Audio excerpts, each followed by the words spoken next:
Kwa jina naitwa Mkulu. Nimekuja hapa kwa sababu ya kumtetea mtoto wa Luludiva. Nilikuwa na ombi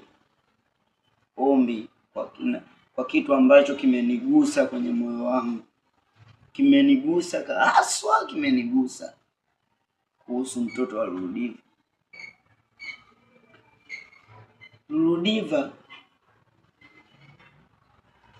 kamkataa mwanaye, na inavyoonekana yule mtoto wa Luludiva, mbona kafanana na Luludiva kabisa haswa. Inaonekana yule pale ni mtoto wa nani, wa Luludiva, lakini Luludiva anamkataa mwanae sawa sawa.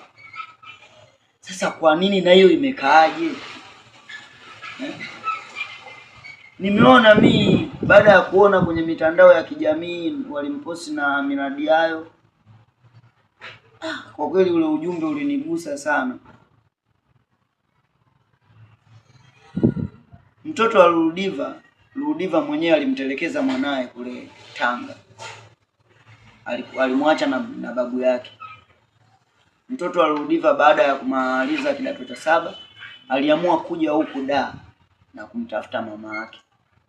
Alihangaika huku na huku kumtafuta mama yake. Baadaye alikutana na mama yake. Luludiva akamkana kabisa mbele ya watu, huyu sio mwanangu.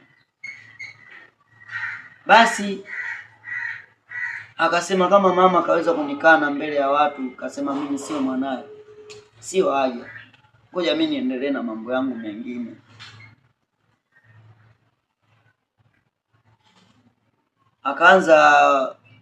Mtoto akaanza kufanya mambo yake, lakini pia nilikuwa na kama ombi, kaeni na Luludiva, mwambie,